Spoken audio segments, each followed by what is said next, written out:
Hidden courage was created as a means of trying to understand myself and to cope with my own sense of loss. And I knew I was not alone in this journey. I lost 2 husbands. I lost a niece that was really a daughter to me.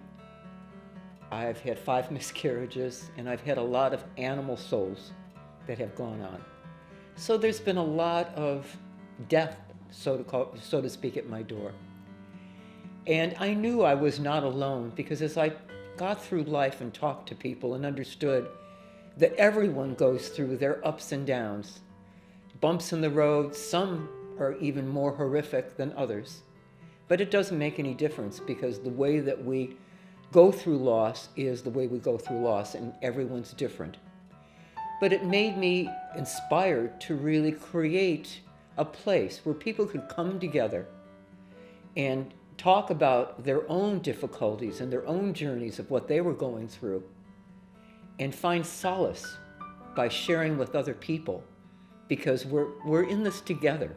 We're not separate beings on this beautiful planet. You know, in losing 2 husbands, one was difficult enough, yet alone after the second one, I started to feel like, why me? Why did I bring this in? And I know that that's a fruitless question to ask, because there's a higher power operating, and there is a bigger plan that perhaps I can see at the time.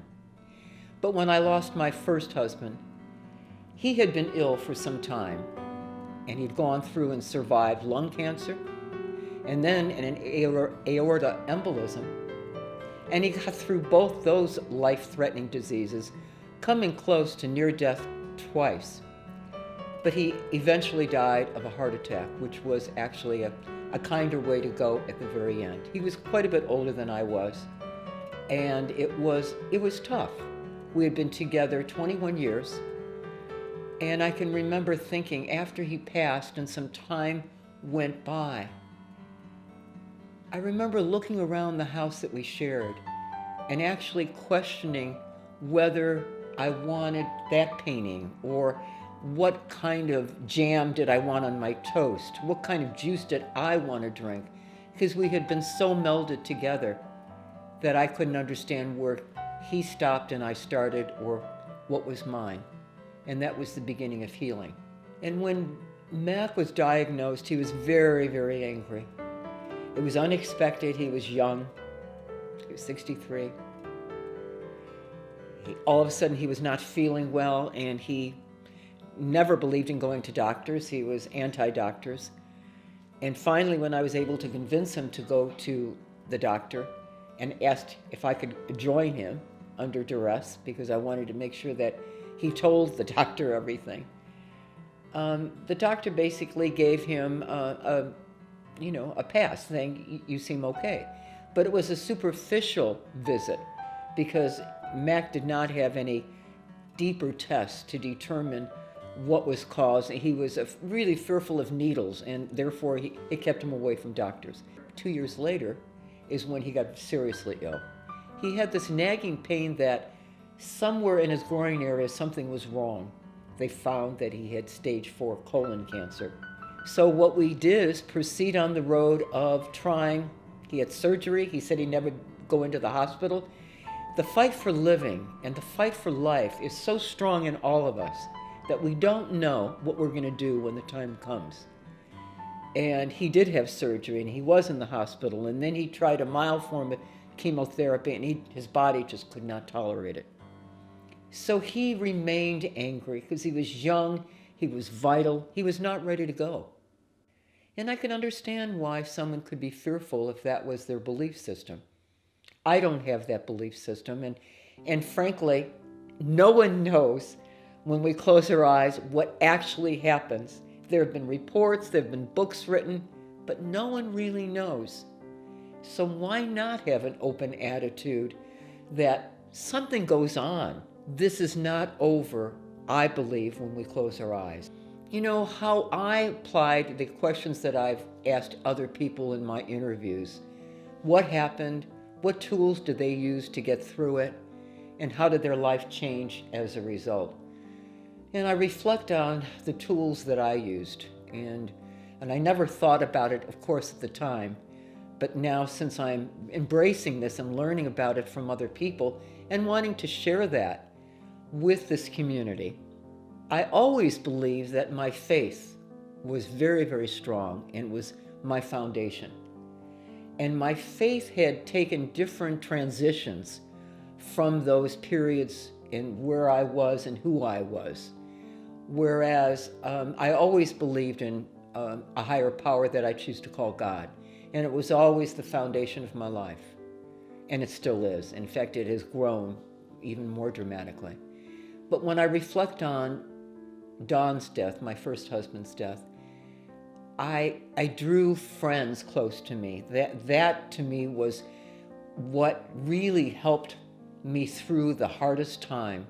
And I'll never forget the kindness and the support of people, not just family, but friends, because all of my family was across country. Meditation, friends, and time. Time is the greatest healer. And even though I wanted to accelerate and move through the pain, you just have to go through it one day at a time. But it's not a life sentence. And that I can guarantee for anyone going through it. It's not a life sentence.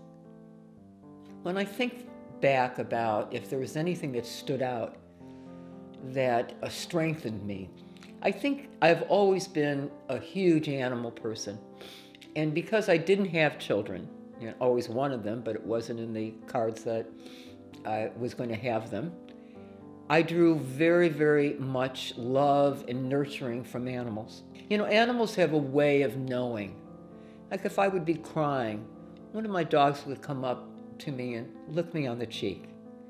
And that just lifted my heart.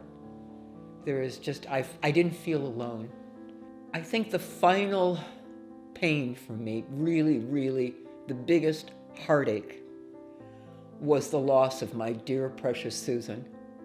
She was my niece, but she really was a daughter, a friend, a traveling companion. We had many, many facets to our relationship. It's the closest that I can get to even talking with someone that has lost a child. That heartache is even more severe. It's unnatural for them to go before you. That's one.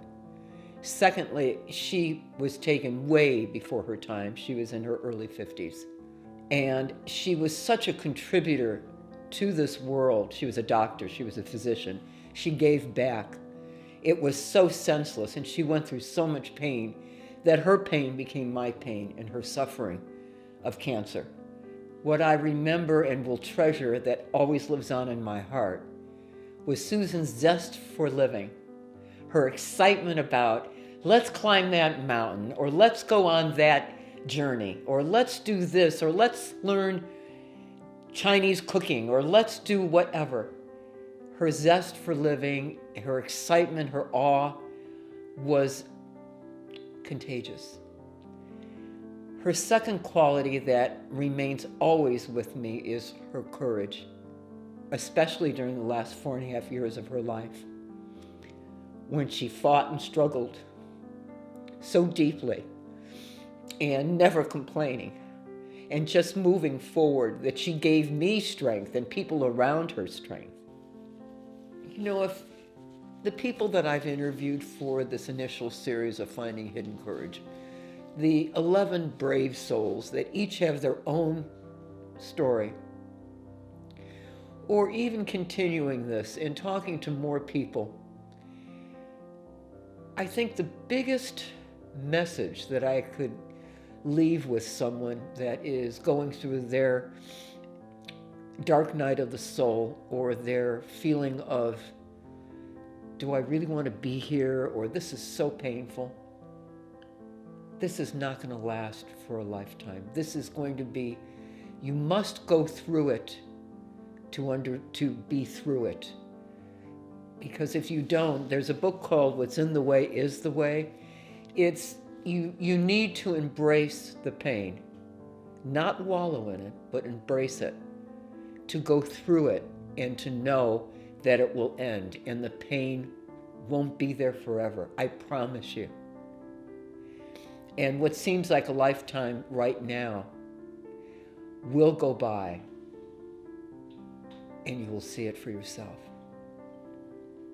If I really think about what I want to communicate or feel or sense or share or help with finding hidden courage, the number one thing is that we're all connected. We're not separate. When I say we're all in this beautiful world together, we are. And everything around us we're connected to. But our heart, let your heart lead the way. That doesn't mean that the mind shuts off, but the heart is really what can communicate to the mind. If we are heart-centered, we come from being authentic. We come from being real. And in this journey called life, it's so beautiful, but it has its ups and downs. It has its bumps in the road. It has its crossings. It has, if it was all one flavor, we wouldn't grow, and it would be vanilla. So we do need the ups and downs, but to hold on to the fact that we are all together, that we are our brother's keepers. We do share a beautiful world. We want to hold each other's hands, and you're not alone.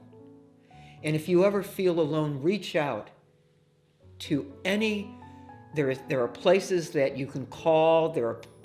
I hope that our community will be a welcoming place for you to come and anchor and be able to not only share your feelings, but also help others. Because in the helping of others and the giving back, I receive so much more. So when you're down and when you don't know what to do, reach out. Give somebody else a helping hand. It'll make you feel completely different.